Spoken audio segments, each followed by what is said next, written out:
Good evening and welcome to After Dark with Shawn Cornelius. I'm Shawn Cornelius, and tonight I have another wonderful, wonderful show with a wonderful guest that you're going to enjoy.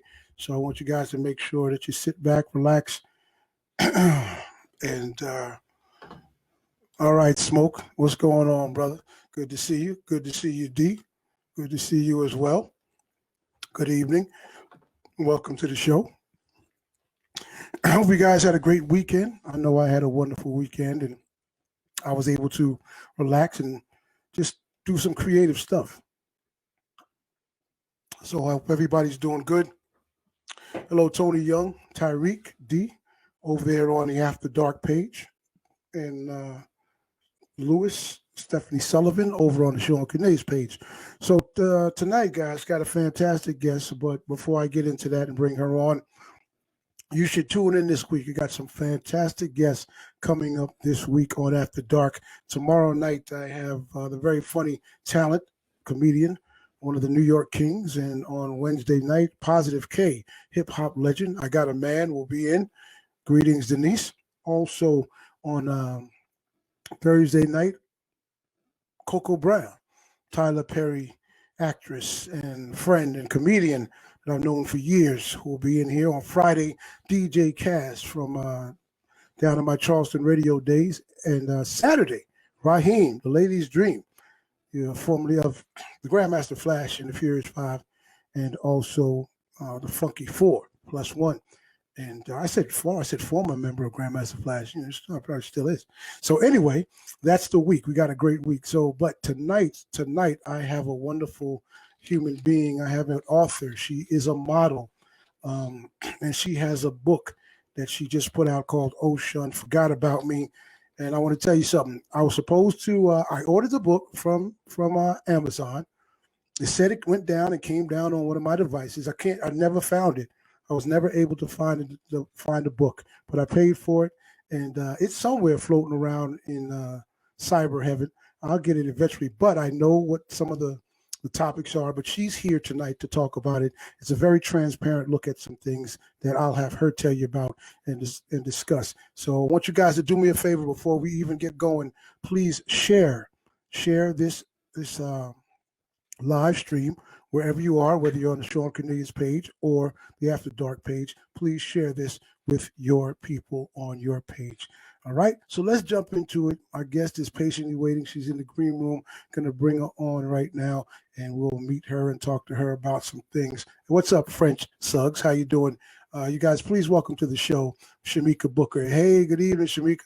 Hey, how are you? I'm blessed. How you doing? I'm well. Looking pretty fancy for 10:35 at night.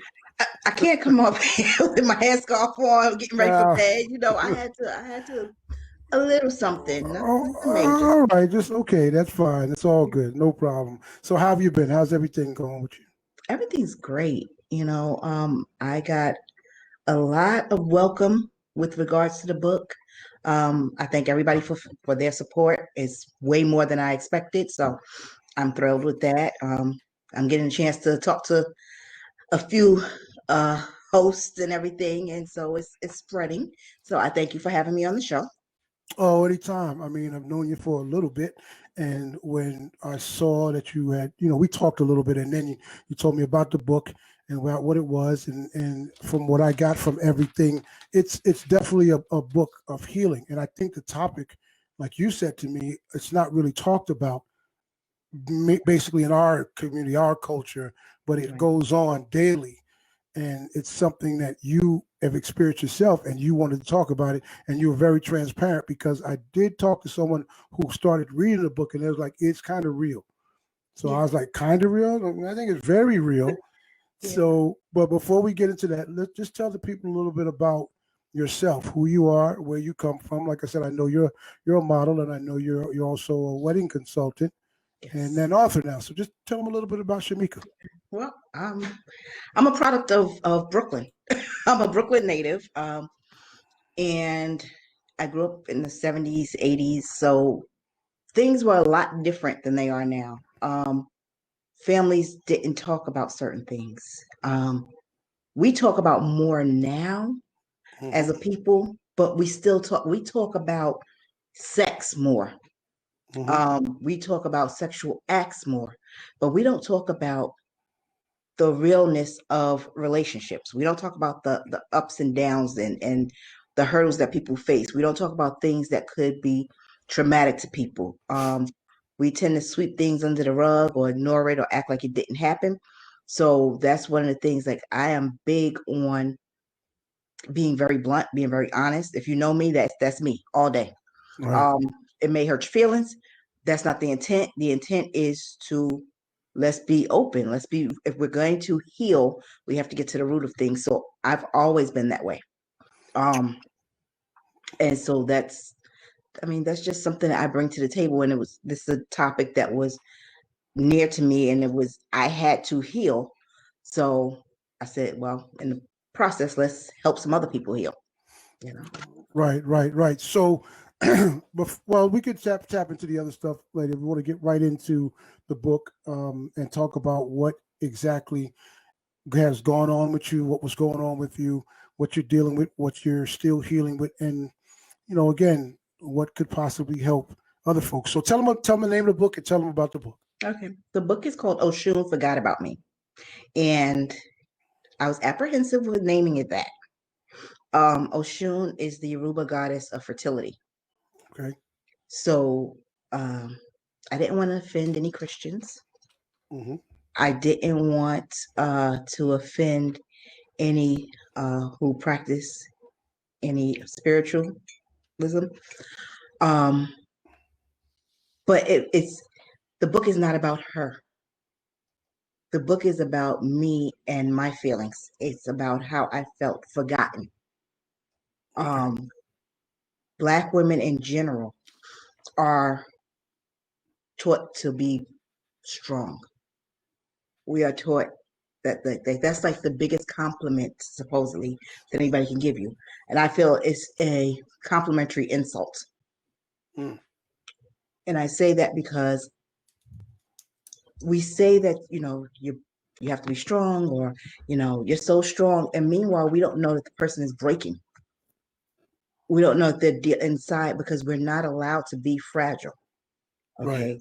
Right. Other races, and this is no offense to them, but they're allowed to have fainting couches and have spells, and but if you, Lord forbid, have a episode, it's like, oh, she's just being dramatic.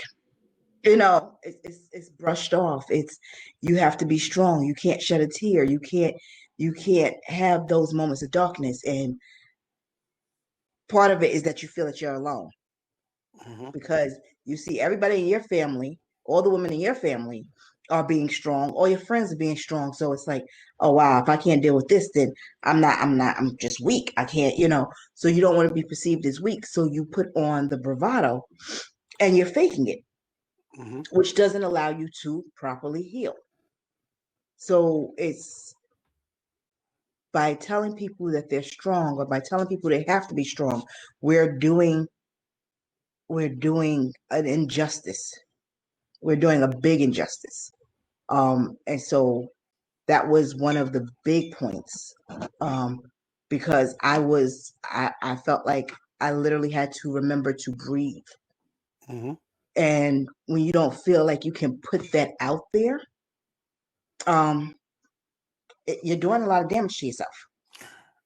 I totally understand what you're saying. I think also, though, if you have that conversation and you tell someone, listen, be strong, but if you don't follow it up with, if you have a weak moment, it's okay, then that's where the injustice that you're talking about, possibly, because in what your conversation is kind of like a reinforcement, but I know how we are perceived about, and the black woman is stronger than the black man. She's the backbone. She's this. There's no right. So is this basically with the whole fertility thing inside the book, where when you were dealing with this was told to you, obviously.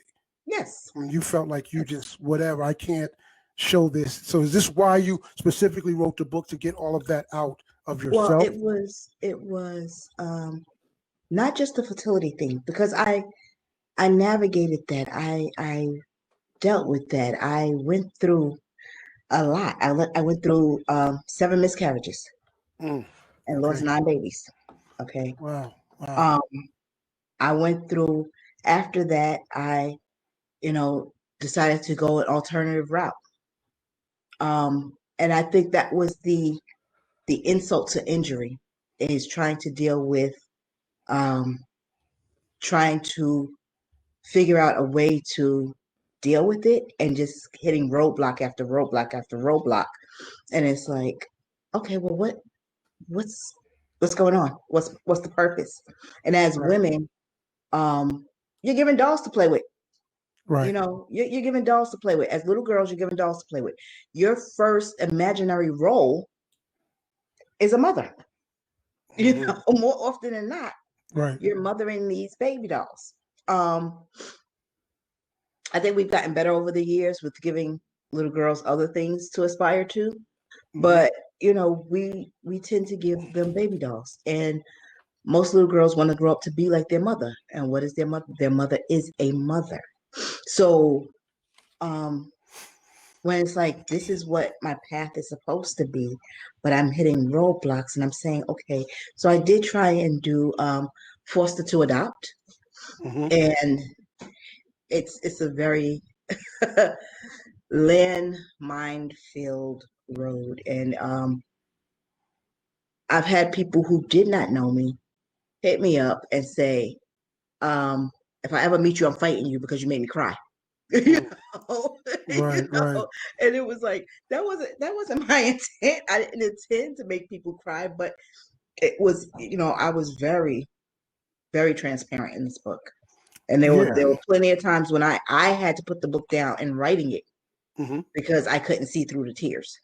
So Right. Well, let me tap into what you said, and obviously that's why you titled it what you did because of you said you had 7 miscarriages, yes. and in connected with that, there's got to be strength within you to continue. How do you move on from one? You know what I'm saying? And then you have obviously your faith. You have a faith, Yes. a Yes. strong faith, but that's got to be a very difficult thing. Yeah. Seven And that's the times. thing. Yeah. That's the thing because you feel ooh, um the word barren, you Hmm. know. Hmm. And if you have a scriptural background, scriptural Yes. knowledge, Yep. you know, that's they never said infertile, they said barren. Barren. And Yeah. barren just it invokes images of a desolate wasteland. Yeah. Okay. And to feel that that's what's in you and still have to deal with getting a cycle every month. Hmm. But it's like, oh, what's the purpose? You know, and that's the recurring question that keeps going through your mind is what's the purpose? You know, what's my purpose? What am I supposed to? And maybe my purpose was to write this book and to bring it to the forefront so that other women who are going through this don't feel like they're alone. Right. So I mean, and you have to have wow. You have to have some kind of strong support system. And obviously, some women don't have it that go through it. Some of them do go through it by themselves. Hmm. They don't want to say because it's a shameful thing to some people. Some Hmm. women might look at it as a shame, like you said, barren. I'm no good. I can't tell anybody this. I can't have children, or this, or this, or that. So, like right now, what do you say? And then we'll keep moving to someone.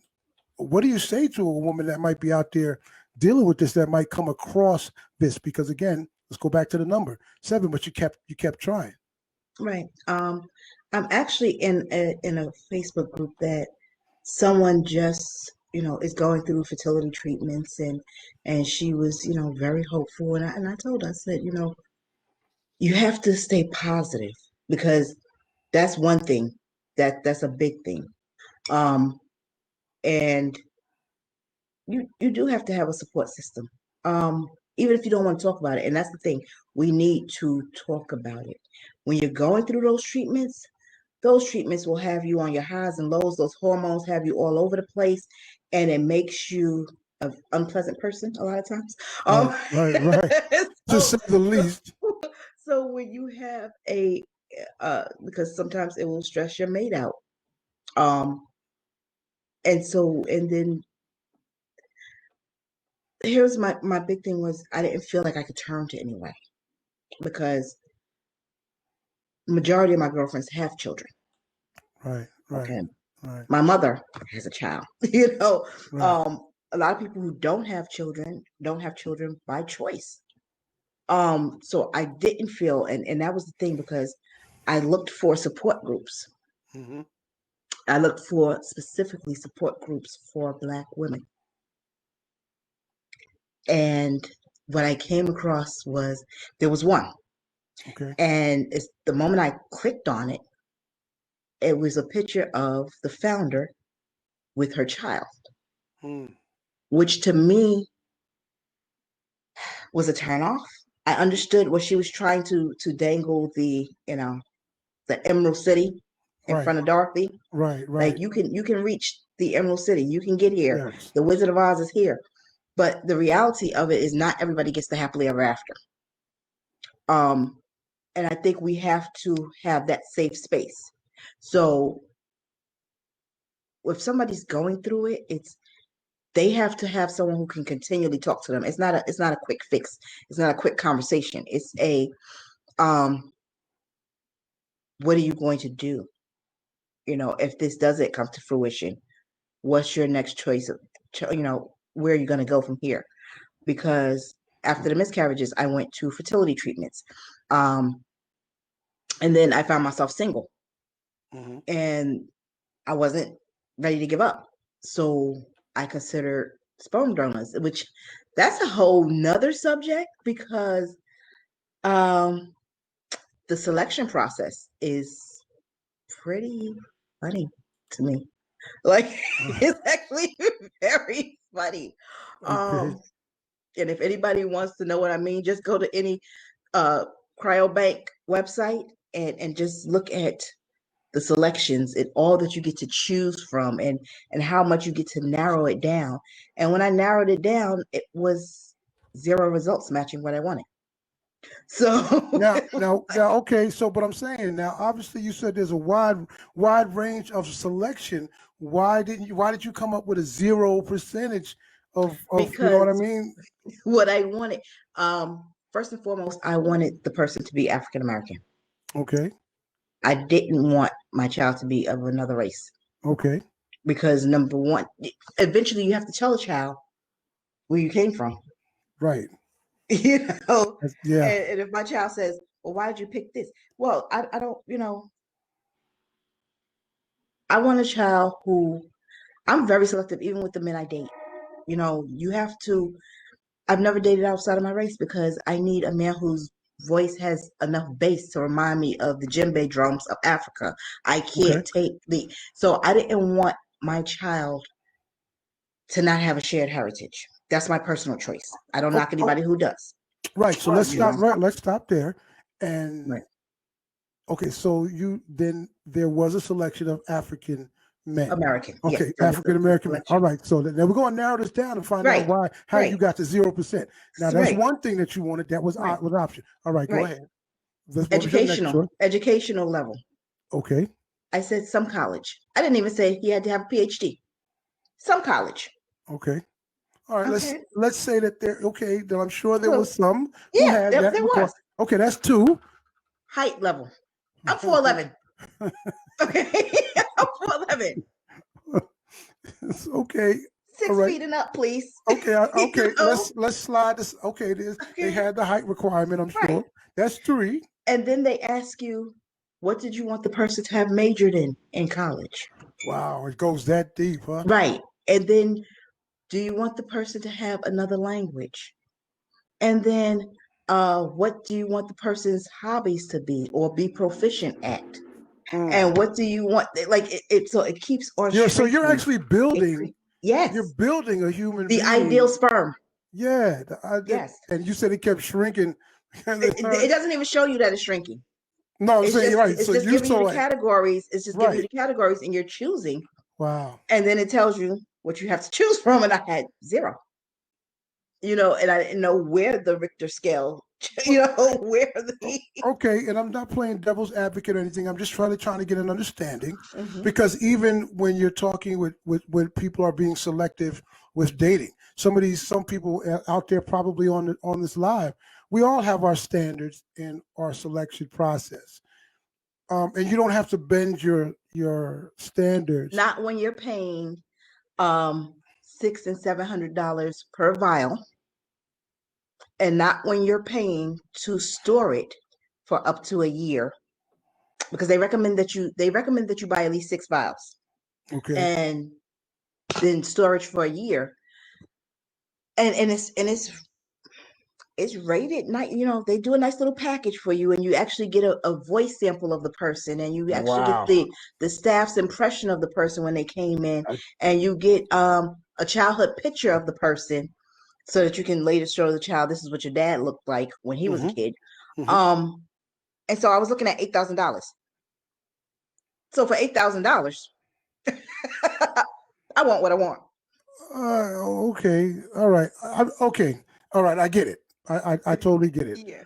But okay, we'll get back to this one. We'll get back to this because I'm like, all right. So, and I know it's a process, and you got to think a life process, Yeah. but it's more than just dating someone and choosing someone to go out with, blah blah blah blah blah, and you don't really know. At least you have a hand in putting this together.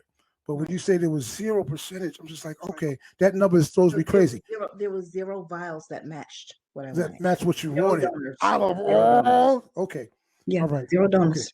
So this too obviously must have been or must be a real depressing type of thing.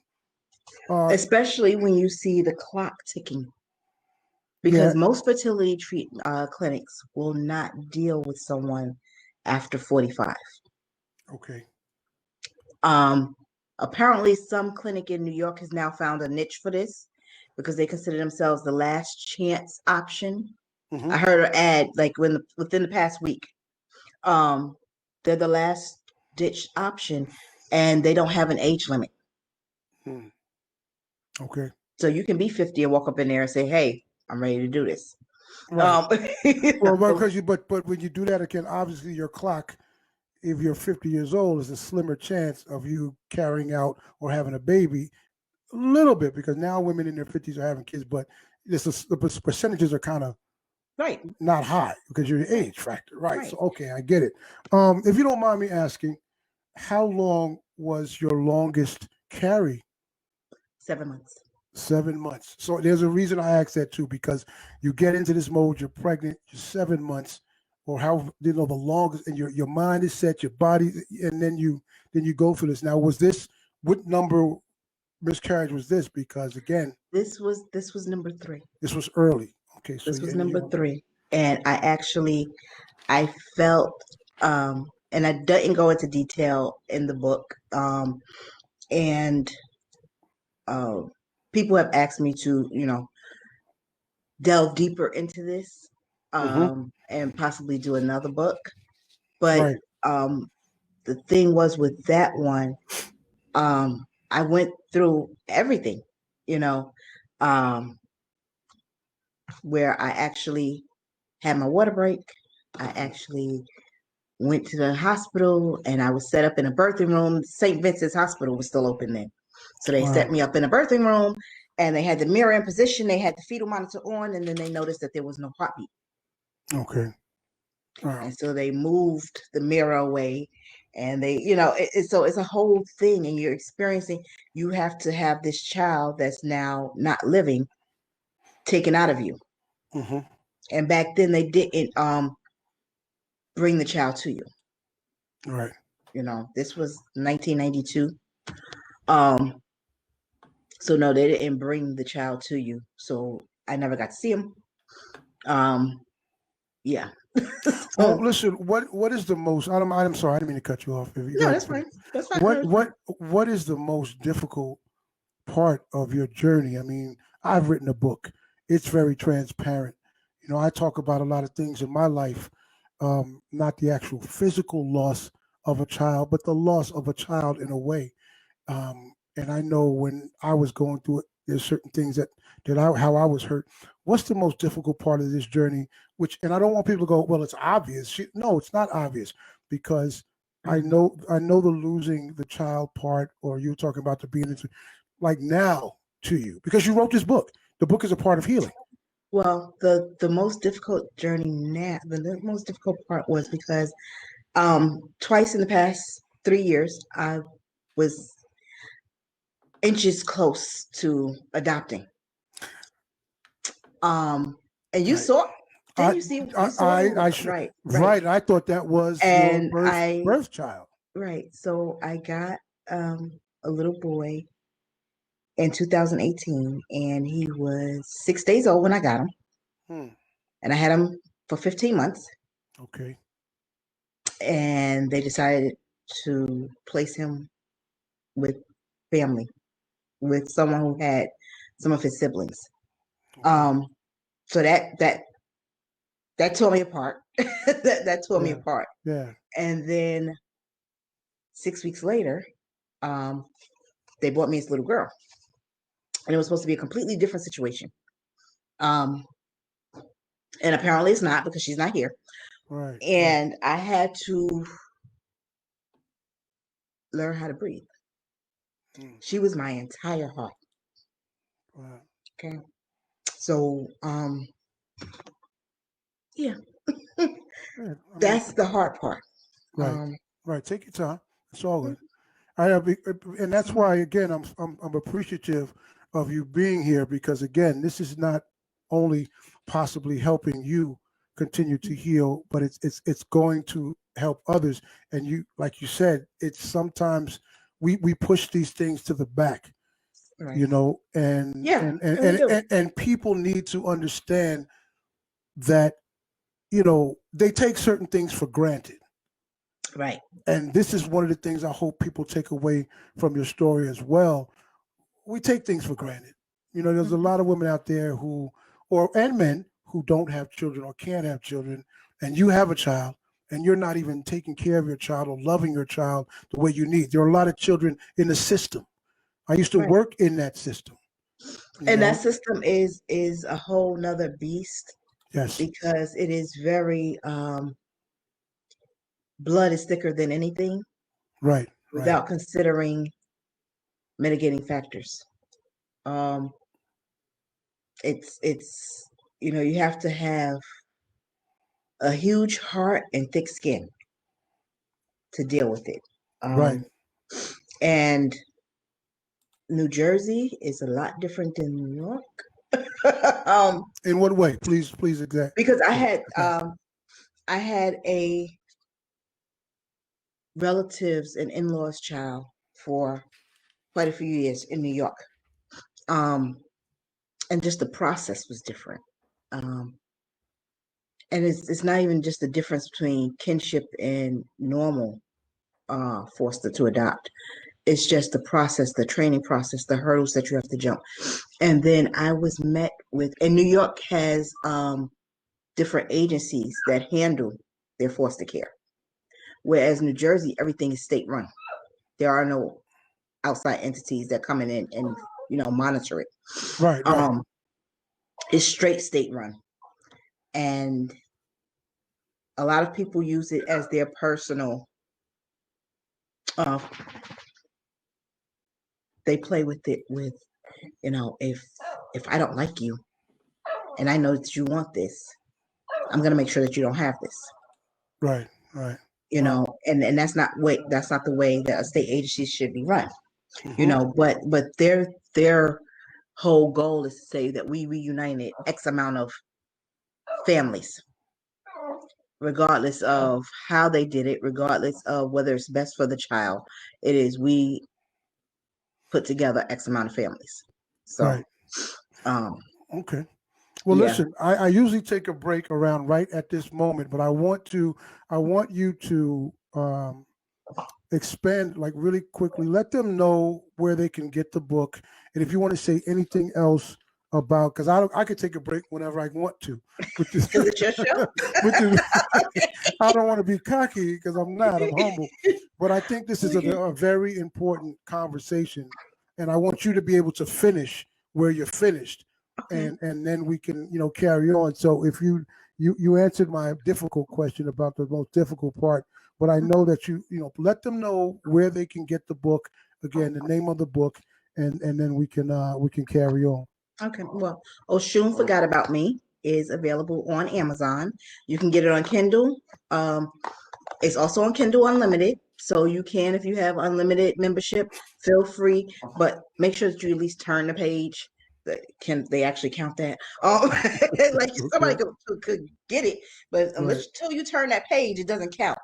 And it's available to lend. And I'm not against people lending it. Right.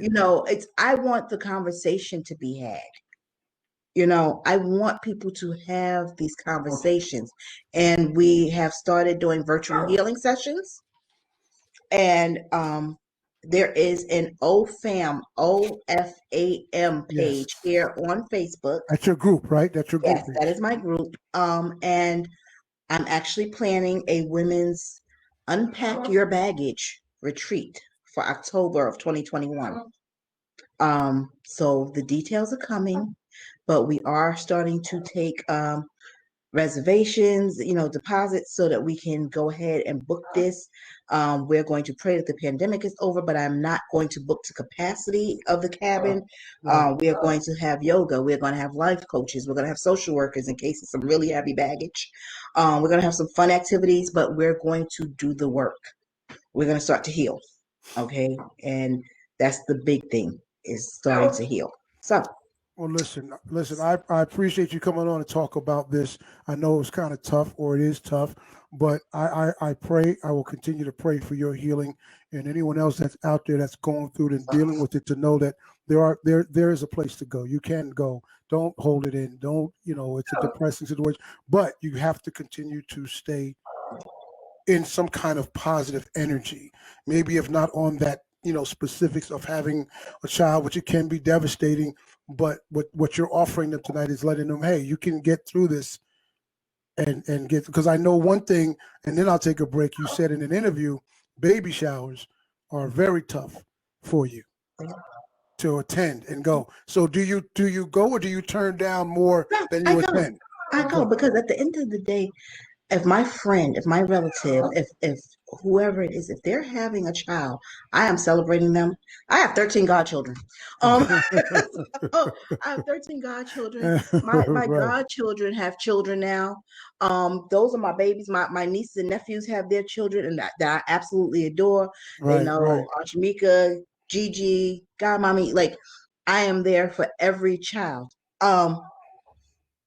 You're there for them. It's their moment to celebrate. You deal with that later on, but in that moment, it's their celebration. Right. And that's it. Right. Well, I appreciate you. I really appreciate you, and the conversation that you bring into the table. And I don't know, it must be making your, is that a dog that's up because, okay, so usually I'm in bed by now. Okay. So she's trying to figure out, what are you doing up? And who are you talking to? Because there's nobody in this house. So what's going on? Well, we're going to try to get you out of here soon. I'm going to take a quick break. We're going to come right back. You're doing fine. You're doing fantastic. And quick second, and we'll be back with more After Dark with Shawn Cornelius and my special guest, Shamika Booker. We'll be right back.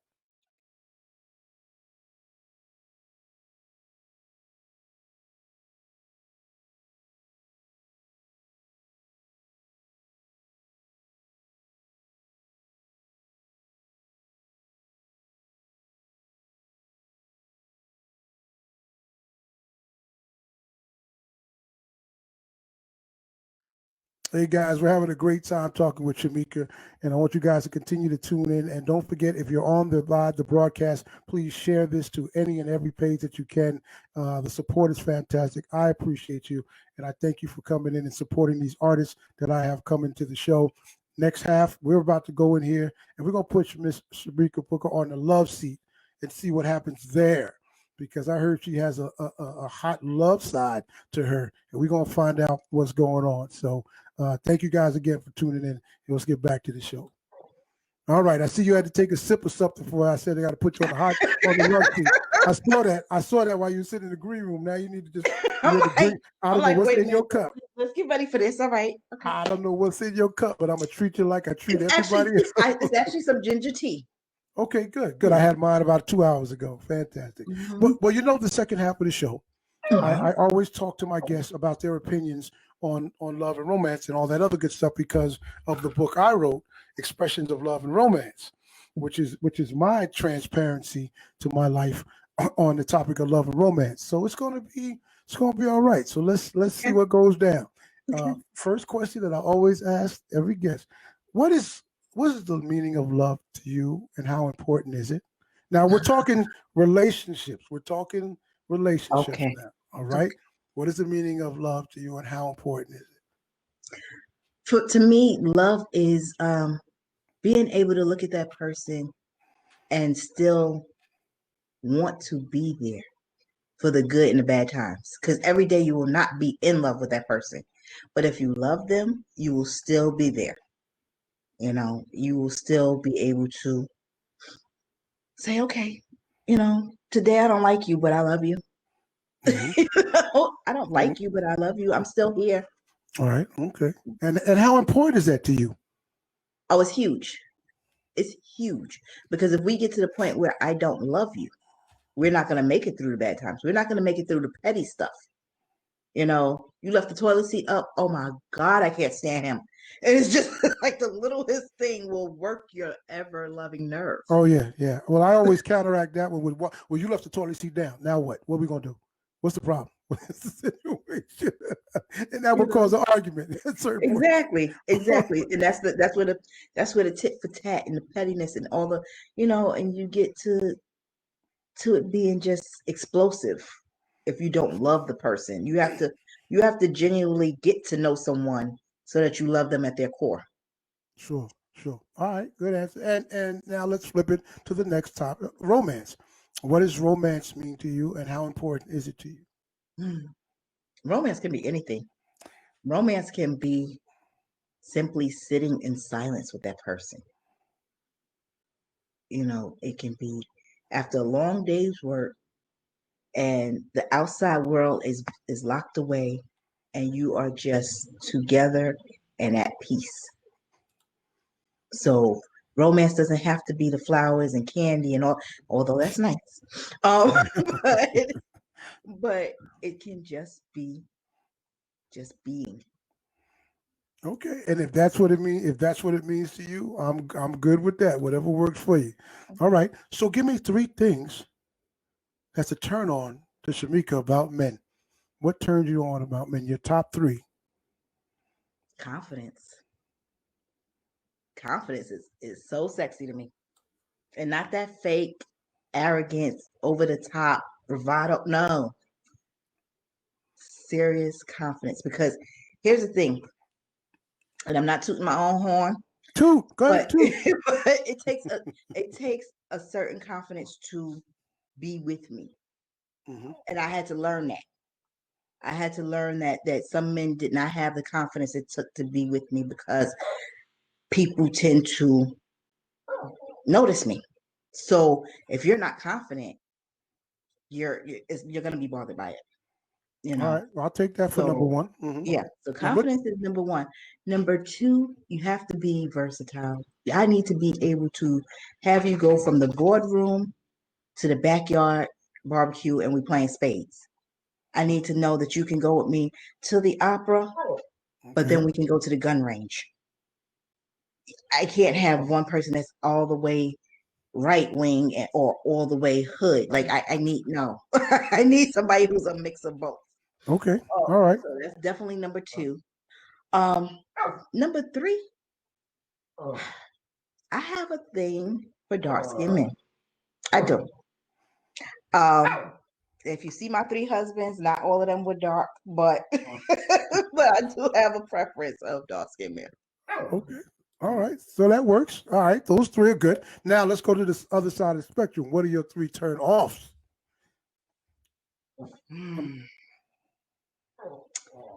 Lack of ambition. Okay. don't be satisfied with status quo, because I never am. Like I need somebody that we can build together. I need to be able to brainstorm ideas, and we figure out how we're going to get there. What else is it? A liar. Okay. Don't lie to me just for no reason. Like, like well, most people have a reason for lying. No. Some people open their mouth and lie just to lie. You say, is it raining? They stand there drenched. Is it raining out? No. Well, that's just because who they are. They're liars. That's the reason. Right. And I can't deal with that. Kai, please stop. Please stop. Come. We had guests the other night, so you can have a guest as well. I have no control over some of those things now. I'm finding out. So okay, lying. I got you. And I can't even say having children. Children is a wonderful thing. As long as you're taking care of your children, I don't have a problem with that. Right. Take care of your children. But yeah, just and know how to speak. Like, don't speak to me like I'm one of your homeboys. I've had that happen, and I had to look at my phone like he has lost his ever loving mind. Right. Yeah, but that runs a top a close third with thinking that I am your personal entertainment. I'm a busy person, so don't think that I'm gonna drop everything at the drop of a hat and be there to because you want to hear my voice or you want to see my face or no. Now hold on, Shamika. Don't you have those moments though sometimes where you do that to a man, or you feel those same things about a man? Or you just tell me you don't feel that emotional attachment like that, where you just don't want to pick up the phone and say, "Hey, babe, I'm thinking about you." I am considerate enough. If I know the person's schedule, I am considerate enough to be like, "Hey, you busy?" If you're busy, I'm not going to bother you. Okay, so you're just basically talking about being a considerate person, because that's different than just wanting to show someone you appreciate them, you feeling them, you want to be in contact with them. So you think basically what I'm getting from it is just being considerate. Be considerate and know that no. Because trust me, there are people who latch on and just want to see. Like literally, if you would let them, they would just set up a camera. They would set up a camera and just watch your every move. Yeah, like there are women like that too as well. You're right. Yeah, so, I'm sure. But just to clarify, I've heard about that. Just to clarify it, because some I've had some women, I've experienced that. Call, hey, I just want to hear your voice. Okay, but I'm asleep. I'm sleeping. Right. You know what I mean? So just being considerate, because, but to me, I learned to appreciate that at certain points, depending how heavy it is, because you're right. If if I'm specifically doing something, it, and you still intervene, that is being inconsiderate. So, but you don't mind a man to show you forms of affection, or as long as it's proper timing. Right. There was a time when I used to live in Brooklyn and I was working in Jersey, and so I would have to get up at 3:30 in the morning. Mm-hmm. Just because of what my morning routine was. My morning routine was I would get up, I would meditate, I would read the Bible, I would pray, I would work out, I would do all of this stuff before getting out the house. So if you know that I get up at 3:30 in the morning, why are you calling me at 1? That's true. How I feel that. Again, that goes back to what I was saying. If you know I'm sleeping and my time is sleep resting, don't call it. Or I could tell you to call me anytime, but my hours. I'm just calling because I want to hear your voice. But by the same flip of the coin, there was an individual, and God rest him, he's no longer with us. He knew that I had to be out of the house by a certain time, and he would call me every morning at 4:00, regardless of whether he was asleep or he had just come in or whatever. And he would say, "Are you up?" And if I wasn't fully awake, he had a beautiful singing voice. He would sing me awake. So it was, things like that. Right. We never actually ended up dating. But no, we didn't. We didn't for other reasons, but it was that kind of consideration that, he went above and beyond. Okay. Give me just one of Shamika's turn-ons. Period. Intimacy turn-ons, romantic turn-ons, like, and you know where I'm going. Just on that level of, when you're having not just love, or when you're having not just romance, but something that really will make you say, "All right, I'm working, but I'm glad you did this," or "I'm glad you got me on that time. You got me." Something that you can share. I'm not. It's not a dating site or the dating show, No, but you never know who's watching. I think the biggest thing that would be like, oh, even though I'm working, the fact that you did, someone who would think enough to say, I'm not there, but let me send her some flowers just to brighten her day. Or someone who would think enough to say, you know what, let me send her lunch. Something small, something that shows that you care, I'm on your mind, and you do it without asking me, without, just do it. Okay. Okay. All right. What do you think? Give me something that you think spices up your physical intimacy. Give me one thing. I know someone's told me role playing. Someone's told me food. Someone's told me several things. What's something for Shamika that spices up your intimacy? Submission. Submission. Okay. Well, you should have been here the other show that we had. I Yeah. think you were. Yeah. But it's more than just. I have I don't like to use the word alpha, but I Okay. have a type A personality. So if someone can have me actually submit to them, in all ways, like to actually trust them enough that I know that they're not going to lead me astray, Mm-hmm. and allow me to be the softer, weaker vessel. Yeah, submission is a huge mental turn on, and therefore spices up the physical. Okay. Do you think there are good men left out here? I'm sure there are. No. Yeah, there's a purpose for me asking that question. I hear it time in, time out from women who haven't been Wait, able to I had to look find at the a screen like, good. wait, did somebody say something? No, nobody said anything. That was coming from me. I'm sorry. I was igniting that one because I hear it all the time about the good man, good woman thing. And I think those are people who have been not treated well. Those are people who are still going through it. They're having a rough time But finding, you know you know what I what? mean? Not to interrupt you. No, sure, Good, go ahead. good is a subjective term. That is true too. But we know what the What general. is good? But what is good for, like, here's the thing. What's good for Tanya may not be good for Shamika. Right. What's good for Shamika may not be good for Tanya. Well, that's like You know, love. It's subjective. Love, romance, good, real. Those yeah. kind of So things. those things are subjective. So, um, I believe that I believe that it's also some people are meant to have one soulmate for their life. Mm-hmm. Some people, like me, um, have people that fit in a time and place. They fit in a time and place, and sometimes you outgrow. I remember my brother saying to me one time, and I'm the youngest in my family. Okay. Um, and one of my older brothers said to me, "The person that you love at 16, which is when I met my first husband, um, Okay. may not be the person that you love at 26, and that person may not be the person that you love at 36. So sometimes you grow and you evolve, and you may not evolve together.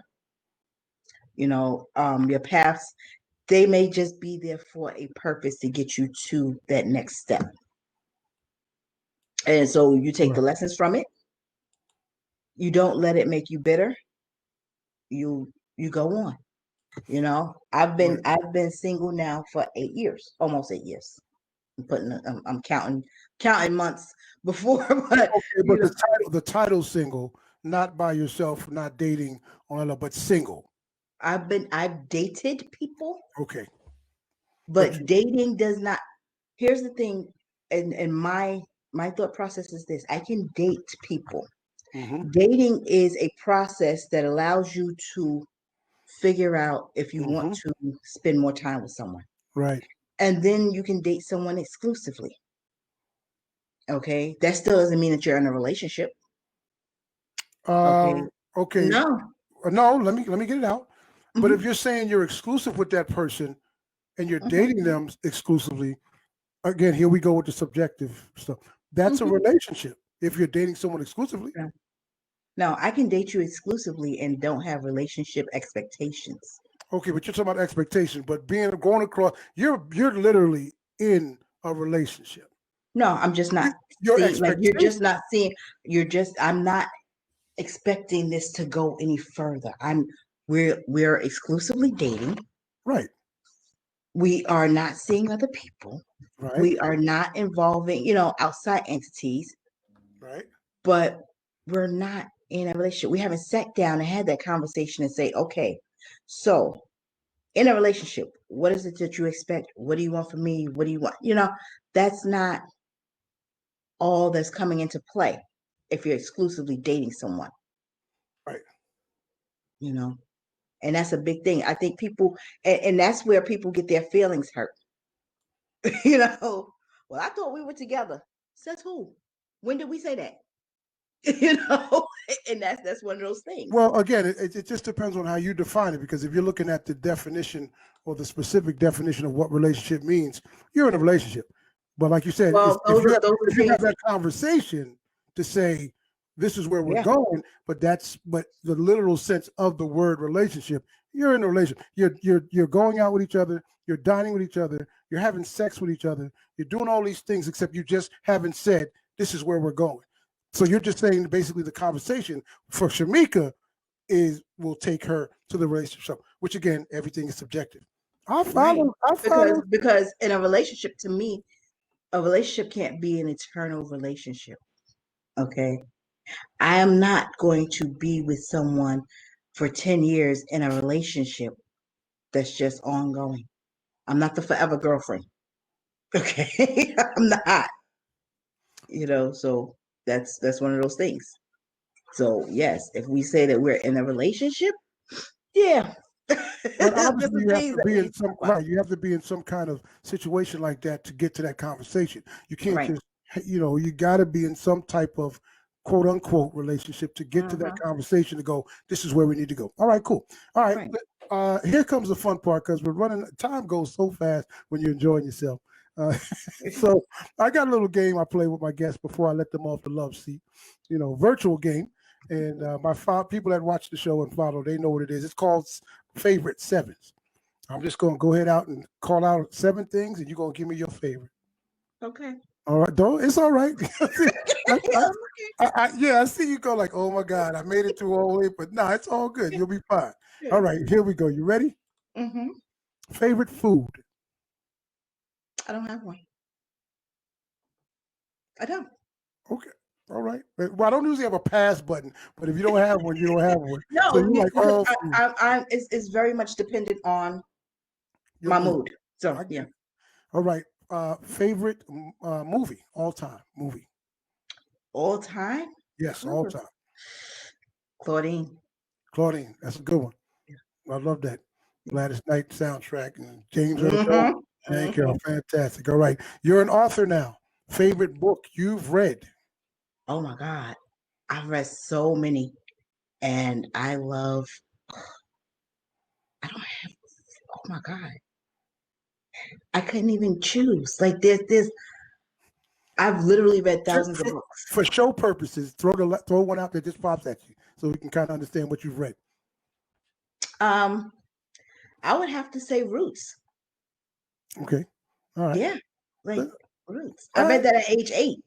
All right. No wrong answers here. All is good. Yeah, no. I just, All right. Favorite, let me spice it up a little bit. Favorite time of the day for lovemaking for Shamika?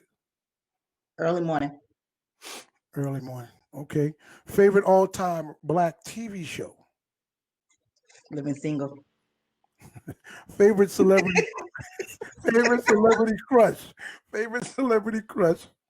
Prince. Oh my God. Yes. Yeah, I see what it's doing to you already. I don't know where. We're gonna get off that one quickly. Shut up. Favorite state you've ever visited? Visited North Carolina. Okay, Southern state. All right, cool. Shamika Booker, you are now off the love sheet. Please let the people know exactly where they can find you one more time, please. Okay, so they can find the book OSHUN Forgot About Me on Amazon. They can find OFAM group on Facebook, OFAM on Facebook, or you can find OFAM Healing on Instagram. And we are building a brand. We actually have, if you've seen the book, the artwork is amazing. So much so that we had to go ahead and put it on masks and put it on hoodies, and they are available for sale. So if you're interested, hit me up. But and Tasha F did an amazing job with it. Yeah, so I'm Okay. here. And one final message. Take 1 minute to give the people one final message of positivity.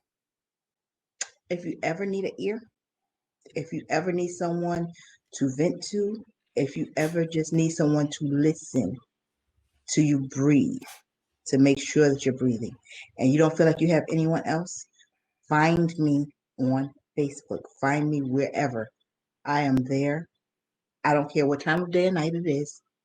And that's one thing I am serious about. Like, yeah, that's one of those things. I will always be there for anyone. Well, I really appreciate you. Thank you so much for hanging out and sharing your story. It was wonderful, fantastic, and hopefully I'll get my book eventually. I'll be able to find it wherever it is, and I'll be able to read it. but I want to thank you guys out there on Facebook that hung out. I want to thank my production manager, Denise Cooney, and also my producer, Smoke, Tyreek, Mr. Kiem, and all of you here on the After Dark page that tuned in for this very, very special episode. And we're going to have another special episode tomorrow. So as I always say in parting, please go with God in your heart. Have a peace of mind. Have a wonderful, wonderful tomorrow. And be safe, y'all. Wear your mask. Social distance. Look at the bottom of the screen. Wash your hands. Be safe. Take care of yourself. If you're not going to take care of yourself, take care of Shawn Cornelius. Take care of Shamika Booker. Wear your mask. Because if you're going to come across me, he ain't wearing no mask. It's going to be a problem. So from Lula Mae and Cornelius's baby boy, I'm Shawn Cornelius saying good night to you. God bless. See you around the corner on another episode of After Dark with Shawn Cornelius. Peace out. Good night, Shamika. Good night.